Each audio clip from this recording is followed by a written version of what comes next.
ये कांदू बा न कांदू बाप आखिरी निश्चय दुहट बाटे आस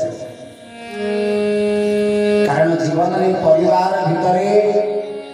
जदि झील को लक्ष्मी स्वरूप के सम्मान दी से होती आम मानकर बापा परिवार भितर जे प्रतिक्षण चिंता थाए मो झील भलरे रहू बोली अधिक जदि कि चिंता करुथिबो से आम मानकर बापा राजा जनक आदि जानकी मां को देखिबे कहउचंती गला बेले किंतु गोस्वामी कलम कले राजा जनक विवाह बेले विवाह सरीबा परे जते बेले जानकी मां अयोध्या को यात्रा करूचंती जनक महाराजा और मां को सम्मुख को आसीबा को बल पाइला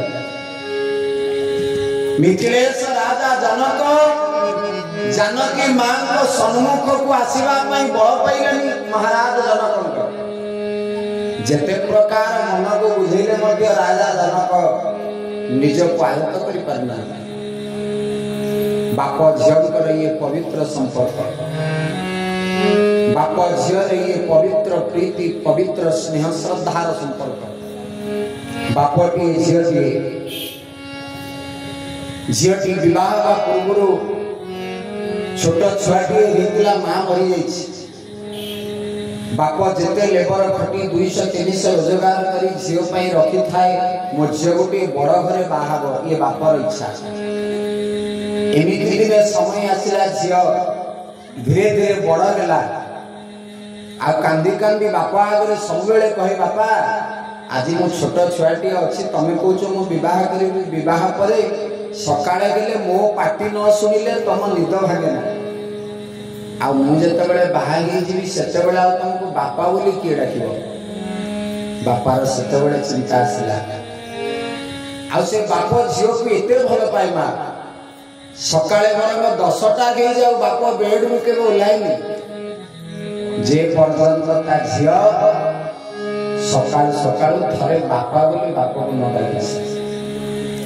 से बाप अपेक्षा करी थाए बरंग सूर्योदय हेबारे पड़ से पड़ गई जाए किंतु बाप जानी सुनी कि सोई थाए मो झियो जे पर्यंत मते बापा बोली न डाकिछि मु आज उठिबि ये बापर स्वभाव धीरे धीरे दिन बढ़ी चलता बाहागर ठीक हैला बाप अपेक्षा करिछि 5 दिन विवाहर झियो सकाळे बसी डाकिछि बापा बोली प्रणाम करिछि बापा को हाथ जोड़ी झील कहूँ बापा आउ 5 दिन पर सकाल निजे निजे उठी पड़ो आउ 5 दिन पर ना मुझे थी ना आपण को बापा बोली डाकबी बाप सब कथा को चिंता करी आखि बाहर धार पड़ा विवाह पूर्व दिन झील पुनर्बार बाप उठिला बहुत काम अच्छी किंतु सकाळ 8टा हो गला झील एपर्यंत डाकिबा को आसुनी बाप अपेक्षा करछि केतेबेले मो झील डाकिबो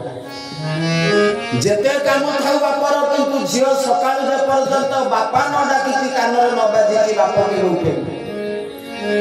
विवाह पूर्व दिन झील जाई डाकिछि बाप उठिले सत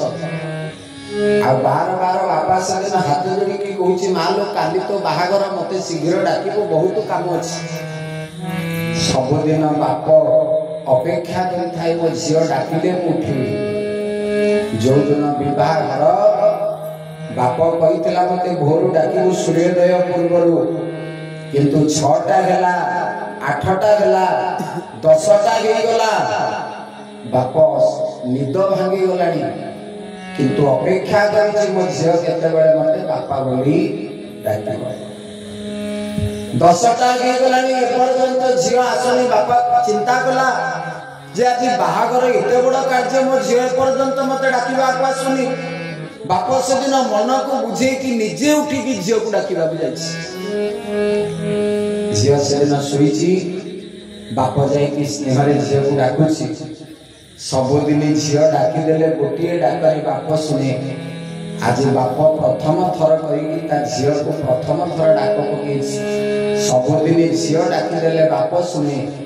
किंतु आज बाप डाकुची जेतेबेले झील आ संसार में नहीं बोले जगन्नाथ भगवान की सबुदिन झीलर गोटिए डाक बापा डाकी देले बाप उठी पड़ुतिला किंतु जो दिन बाप डाकिबा आरंभ कला से दिन आ झियो केबे शुणु झियो आज शुणिबनी सारा जीवन पर्यंत बाप आउ केबे झियो डाकिले भी झियो जवाब दबनी तेणु मु अनुरोध करी समस्त युवक भाई भूमि मानक ये बापर मूल्य छटिया संपत्ति नुहे परिवार भीतर जेते दुख थाउ जे स्त्री पिला छुआ को न जणे कबाट कोणरे लुचि लुचि कांदुथिबो काहा को जणाए ना मनर दुख से होची आम मानक बापा खाली सेति नुहे झियटे भल करे बाहाबा पई जे प्रति क्षण रे चिंता करता से होची आम मानक बापा पुअटी जदि बेरोजगार हेता रोजगार कर नथिबो जे मुंड को आउसी की कहबो बाबू रे चिंता करना तो बापा बंची जी जानिबो से होची आम मानकर बापा संसार रे एमिति कहार से पावर नहीं जे बाप भली पुओ को बल दे दो किंतु कुलांगार पुअर बुद्धि सेते बेले पसे मुंड रे जेते बेले बाप सब हे की जुई ऊपर सोइथिबो मुखा दिले दबा में गां लोक कहउथिबे ये निया पिंडुला धरी के बाप को निया दबा को गला बेले चिंता करिवो पुओ बापा जेते बेले रोजगार करनथिले मो मुंड को आमुसी की कहउथिलो बाबू रे चिंता करना तो बाप बंची आज ठारू बापा मते आ किए भली बळ दबो बाप चली गला पर संपत्ति बहुत थाई पारे किंतु आश्वासन दबा पई संसार रे आम पाखरे केही न था आम पाखरे टंका ढेर अछि संपत्ति अछि जस अछि सम्मान अछि प्रतिष्ठा अछि किंतु बाप भली जदि गोटे पिलार भांगी जाए जहाँ से घर मध्य भांगा को बेसी दिन लगे तेणु ये भली मूल्यवान संपत्ति को सम्मान दबा आमे माने शिखिबा आवश्यक जीवन सारा ये बापा को सम्मान दबा दरकार मो बाबा ए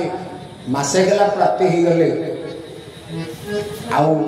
मोर मध्य यूट्यूब चैनल रे देखिबो मो बापांकर समस्त कथा को लिखिछि बापा मध्य हमर दीक्षित कमल लोचन महाराज शिष्य सुकांत भाई जानिचंती गला बेले 15 दिन बाबांकर अछि जीवा को बेड